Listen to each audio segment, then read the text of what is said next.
નમસ્કાર મિત્રો, પર્યાવરણ વિષયની ઇનોવેટિવ પેડાગોજી અંતર્ગત આપણે હવે જોઈશું કથન ચર્ચા પેડાગોજી.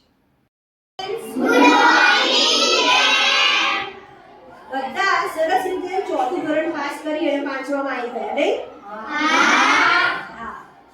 તો હવે પાંચમામાં તમે આવી ગયા છો તો પાંચમામાં પણ પર્યાવરણ વિષય તો ભણવાનો જ છે. અને આ પર્યાવરણમાં આજે આપણે પહેલો પાઠ ભણવા જઈ રહ્યા છે, જેનું નામ પણ બહુ મજાનું છે.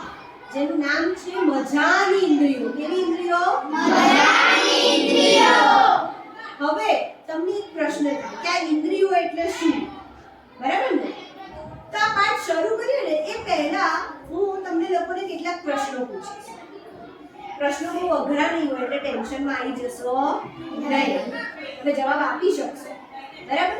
ચલો, પહેલો પ્રશ્ન હું પૂછું તમને કે તમને બધાની વાર્તા વાંચવી ગમે છે? અરે વાહ.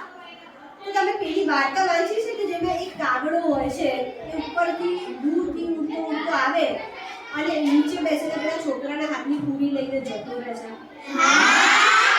અરે વાહ, બધાય વાર્તા વાંચી છે. પછી તમને કોઈને કૂતરાની બીક લાગે છે? કૂતરાની બીક નથી લાગતી? સરસ હો.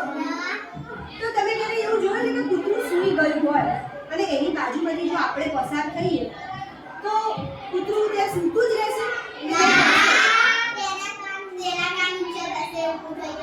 હા, શું થાય? ઘણી વખત કૂતરું કાન ઊંચા કરે, ઘણી વખત પોતે પણ ઊભું થઈ જાય. તો એવું કેમ થયું હશે? હા, આપણા પગનો અવાજ કૂતરાને સંભળાઈ ગયો. પછી તમે ક્યારે એવું જોયું છે કે કંઈક ખાવાની વસ્તુ ઢળી હોય અને ત્યાં ઝડપથી ઘણી બધી કીડીઓ એક સાથે ભેગી થઈ જાય? અચ્છા, અને એક કયા પ્રકારની ખાવાની વસ્તુ હોય જ્યાં કીડી આવે? હા, ગળી વસ્તુ, જેમ કે ખાંડ હોય, ગોળ હોય, પછી મીઠાઈ ઢળી ગઈ હોય તો પણ તે કીડીઓ આવી જાય છે. અને કીડીઓ કેવી રીતે ચાલતી હોય? અરે વાહ, કીડીઓ બધી લાઈનમાં ચાલતી હોય છે.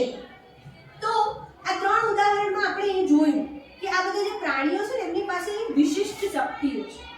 કે જેમ કે કાગડો ખૂબ ઊંચે ખૂબ દૂર હતો તો પણ એને તરત જમીન પર પેલા છોકરાના હાથમાં પૂરી જોઈ લીધી. કૂતરો સૂઈ ગયો હતો પણ તો પણ એને પગલાંનો અવાજ સંભળાઈ ગયો.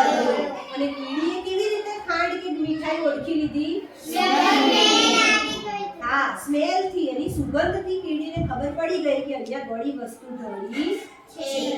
તો આવી રીતે આપણી આસપાસના જે પર્યાવરણ છે એની અંદર ઘણા બધા પક્ષીઓ, પ્રાણીઓ, માછલીઓ, આ બધાની પાસે વિશિષ્ટ શક્તિઓ હોય છે.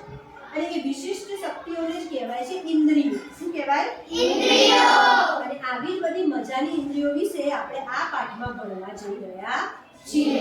તો તમે બધા તૈયાર ને? હા. મજા આવશે ને? હા. ઓકે, સરસ, ગુડ.